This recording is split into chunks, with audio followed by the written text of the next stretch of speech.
Nos hôpitaux sont remplis de personnes mystiques, toujours à la guerre des personnes naïves qui comprendront plus tard. Cette histoire dont je m'en vais vous raconter aujourd'hui, chère famille, vous ouvrira les yeux, mais le plus important, allumera votre cerveau. Alors je te demande, si à un moment donné, sur ce que je m'en vais expliquer, tu reconnais que ça vaut la peine de partager, partage-le au maximum.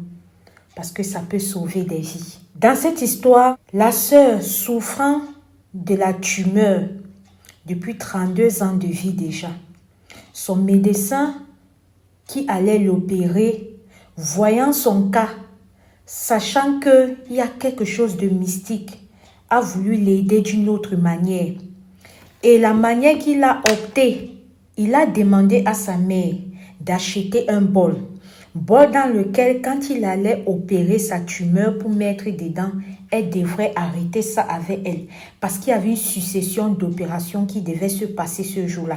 Il a dit, sous aucun prétexte, qu'importe qui c'est, sauf si c'est moi, quelqu'un vient te demander ce bol, tu ne donnes pas. Est-ce que tu as compris, maman? La mère a dit qu'elle a compris. Sauf que la mère, de par son cœur naïf, de par son esprit pas allumé, de par tout ce qu'on peut penser, elle est restée. Une personne est sortie de nulle part, habillée en tenue d'infirmier. Un homme est venu, il a dit le docteur tel. C'est-à-dire qu'il connaissait le nom de ce docteur-là. Il a dit le docteur tel. À la suite de l'histoire, vous allez comprendre pourquoi j'ai dit ce détail. Le docteur tel m'a envoyé de venir prendre le bol dans lequel il y a la tumeur de votre fille pour l'amener. La mère, elle a oublié ce détail que le docteur avait dit que même si c'est qui, si ce n'est accepté, moi tu ne donnes à personne. Elle a donné le bol et à partir de ce jour, la vie de sa fille qui nous raconte l'histoire a basculé. Cette maman aujourd'hui qui élevait sa fille toute seule n'est plus là. Après plusieurs années, sa fille n'ayant pas de famille se retrouve seule en train de lutter avec quelque chose très mystique depuis 32 ans.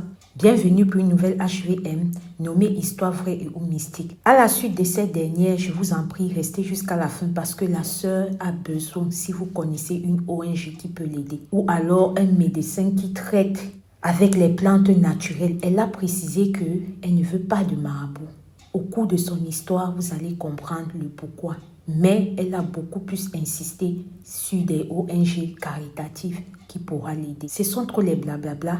Entrons dans le vif du sujet de cette histoire qui va vous apprendre beaucoup de choses qui se passent dans nos hôpitaux au Cameroun.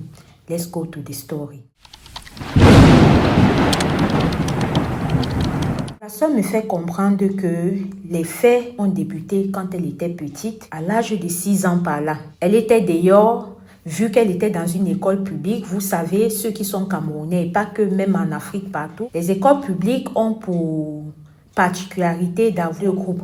Donc le groupe du matin et le groupe de midi. Alors ce jour-là, elle devait aller dans le groupe du soir, donc le groupe de midi à l'école. C'est comme ça qu'avant que l'heure de l'école n'arrive, quand sa mère a vaqué à ses occupations, elle est restée dans la cour de la maison, voilà. Elle était en train de jouer avec d'autres petits de son âge. Ils étaient en train de jouer au pispion.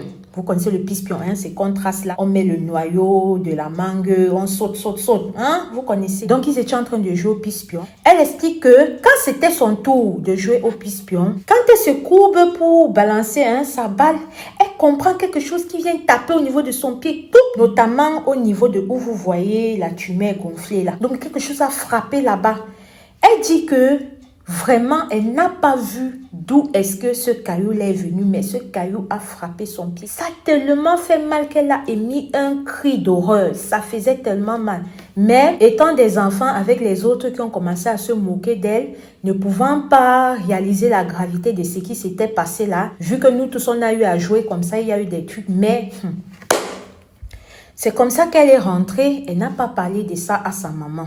Malgré le fait que son pied faisait façon, mais elle n'a pas parlé de ça à sa maman. Et c'est après qu'elle est partie à l'école. Après quelques nuits, elle voit sur cet endroit-là, ça commence à gonfler un peu d'une certaine manière. C'est là où elle se décide. Elle dit à sa mère que maman, tu sais, quand j'étais telle place l'autre fois en train de jouer, voilà ce qui s'est passé avec mon pied. C'est là où la mère regarde et tout. Elle a trouvé que c'est un jas. C'est comme ça qu'entre-temps, il y a un de leurs proches qui est venu chez eux. Cette proche-là a vu, elle a dit que non, la manière dont le pied s'est en train d'évoluer, ce n'est pas quelque chose de simple. Sa mère étant une dame ancrée dans la prière, voilà, elle a refusé de manière catégorique qu'elle ne voulait pas aller avec sa fille chez un marabout. Mais cette tante-là, cette parenté-là a vraiment insisté. Alors, c'est comme ça que elle a pu convaincre sa mère d'aller chez un marabout. Quand ils arrivent là-bas chez le marabout, la sœur me fait comprendre qu'avant qu'ils ne partent chez le marabout, comme vous voyez là, c'était comme ça grimpait au fur et à mesure, mais ça ne faisait pas mal. Mais quand ils sont arrivés chez le marabout, c'est comme ça que le marabout a pris des dents de serpent, il a appuyé sur ça et que depuis ce jour-là, les douleurs qu'elle ressent jusqu'à aujourd'hui, 32 ans plus tard, ça ne va plus. Donc, quand ils sont allés, le marabout a fait ce que ça fait. Clairement, l'enfant n'a pas trouvé de guérison. Et c'est comme ça qu'ils ont opté de partir du côté de l'hôpital. C'est comme ça qu'ils s'élèvent, ils partent à l'hôpital La Quintini. Quand ils arrivent à l'hôpital La Quintini, c'est comme ça qu'ils sont confiés au médecin des faits dont je vous ai introduit au début de l'histoire. Alors ce dernier-là étant le médecin opérant, qui est le spécialiste de ça à l'hôpital La Quintini, il a vu ce cas de son œil un peu avisé, de son cerveau un peu allumé. Il a compris qu'il y a quelque chose qui ne tourne pas rond.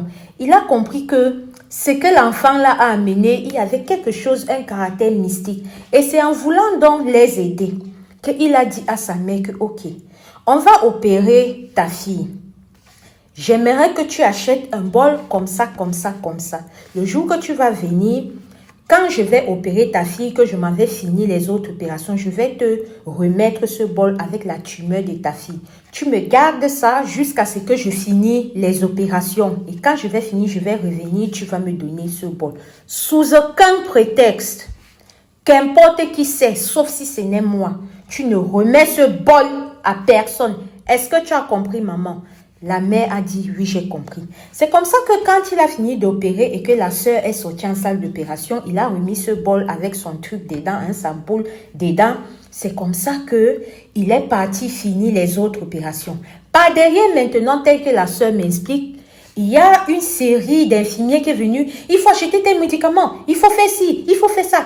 Là, je me demande personnellement si ce n'était pas histoire d'embrouiller la mère pour qu'elle soit déstabilisée et qu'elle oublie ses consignes ou comment. Vous qui suivez cette histoire, renchérissez la partie-ci en commentaire. Donc, une vague d'infirmiers, achetez ceci, il faut ceci, il faut ceci, il faut ceci. C'est comme ça que la maman du haut de son âge avancé, étant déjà un peu troublée, c'est comme ça que quand ce monsieur-là est venu en tenue d'infirmier pour dire que le docteur tel m'a demandé de venir prendre le bol. La maman ne s'est pas doutée vu qu'il a donné le nom propre du docteur.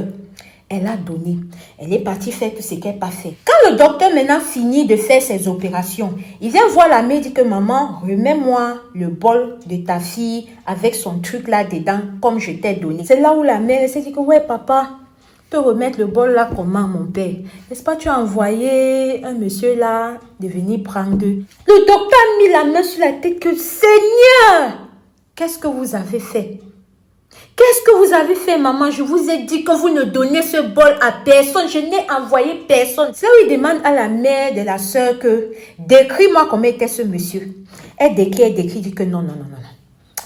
Il n'y a pas d'infirmier comme ça ici à la Quintini. Non. J'ai déjà passé plusieurs années. Le monsieur que vous me décrivez là ne travaille pas ici. Et pour vous dire vrai, quand ma mère décrivait, moi-même j'ai compris que ce monsieur-là n'était pas quelqu'un de l'hôpital La Quintini. Parce que avant qu'on en arrive à m'opérer, je partais là-bas constamment pour les soins. Et je n'ai jamais vu une personne comme celui que ma mère expliquait. C'est comme ça que le docteur a dit, je suis désolée maman. Je voulais vous aider d'une autre manière avec le cas de votre fille. Et c'est la raison pour laquelle j'ai insisté sur ça. Mais ce que je craignais est arrivé. Je ne sais pas quoi vous dire. On va laisser entre les mains de Dieu là maintenant.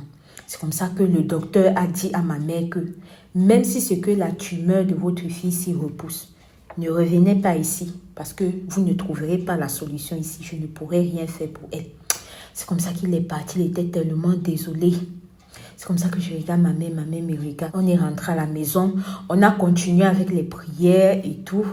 On a continué et c'est comme ça qu'à chaque fois que ça montait, maman vraiment se battait, commerçante de son état, Bayam Salam, au marché, vous connaissez, c'est pas facile, elle se battait, c'est comme ça qu'elle m'opérait. Mais avec le temps, j'ai perdu ma maman et étant donné que je ne connaissais pas mon père, ça n'allait vraiment pas pour moi. C'est vrai qu'avec le temps, j'ai pu reprendre contact avec lui, mais comme deux inconnus, c'est pas trop ça. Sincèrement, je vous en supplie. Depuis que maman est partie, ça ne va pas. Cette tumeur, si tous les 6 mois, nous sommes en train de retirer, ça ne fait que pousser. On m'a dit qu'en Inde, je pouvais trouver la solution.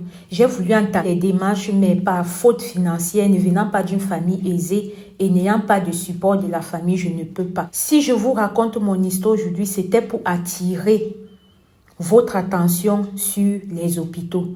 Sachez bien que quand vous partez là-bas, il y a des personnes mystiques qui sont prêts à la guerre pour pouvoir prendre certaines choses qui vous est destinées afin de vous faire vraiment du sale.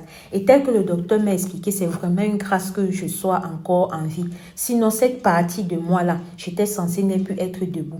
Et je me dis que c'est peut-être ma foi en l'éternel et ainsi que les prières. Mais je suis là aujourd'hui devant vous parce que je vous supplie, si parmi les abonnés de Madame Alicia Lotus ou alors parmi les gens qui vont partager cette vidéo, si ça tombe quelque part chez un responsable d'ONG, s'il vous plaît, entrez en contact avec moi à travers ce numéro-ci que j'ai mis. Vous pouvez écrire, je vais répondre. S'il y a aussi des âmes de bonne volonté qui voudraient bien m'aider à pouvoir avoir un peu d'argent parce que comme vous avez compris, tous les 6 mois, je m'en vais pour m'opérer. Donc, c'est difficile. Je ne peux pas vraiment travailler avec ça. Je ne peux pas faire quelque chose de consistant. S'il y a vraiment les âmes de bonne volonté, ici, ce sont mes numéros Orange Money et MTN Mobile Money. Vous pouvez m'aider si ce que votre cœur vous parle. Mais je dis et je répète, j'ai besoin d'une ONG qui peut m'aider à me déplacer du pays, aller en Inde si je peux trouver la solution là-bas. Je vous remercie pour tous ceux qui ont écouté mon histoire. J'espère que ça va vous apprendre quelque chose. Soyez prudents comme Madame Alicia a l'habitude de dire. Shalom. Alors la famille, voilà l'histoire de la sœur que vous voyez. Il y a les photos, il y a tout. Moi, personnellement, quand j'ai suivi ça, ça m'a beaucoup fait mal. Et j'ai failli oublier quand j'ai mis le détail sur le nom du docteur. Ça veut dire que ça, c'est une personne qui sait que ce docteur-là est spécialisé dans les tumeurs là-bas à l'hôpital de la Quintini. Et il sait bien que ce docteur-là, quand il y a souvent des cas vraiment qui relèvent d'une autre dimension, il peut souvent aider les malades. Et c'est pourquoi il reste à la guerre de pouvoir voir les prochains malades et de pouvoir prendre ça afin de prendre les âmes de ces gens. Vous avez suivi la sœur, c'est une grâce qu'elle soit encore là avec nous. Mais du haut de ses 32 ans, vraiment, ça ne va pas. S'il y a quelqu'un que son cœur lui parle, faites-lui un dépôt, voilà, qu'importe ce que c'est. 1 euro, 100 francs, 1000 francs, 2000, 5000, ce que vous pouvez. Vraiment, faites-le. Et pour qu'elle sache que ça vient de nous, vous pouvez mettre en description Alicia Lotus pour qu'elle sache que ça vient de nous. L'argent ne va pas passer par moi, ça ira directement chez elle et elle me dira au quotidien, voilà. Vous pouvez aussi venir sur ce numéro-ci, m'envoyer les captures de vos envois si vous le faites à la sœur pour une meilleure transparence. Plus tard, je ferai le récapitulatif de tous les gens qui ont réagi ici sur cette page pour besoin de transparence. Vraiment, soyez prudents, priez sans cesse, le Dieu est miné. Voilà un des trucs qui se passe dans nos hôpitaux et pas que au Cameroun. Je pense que c'est partout comme ça en Afrique. Et pourquoi pas même ici en Europe, c'est seulement que peut-être on n'a pas encore eu des cas palpables. Shalom.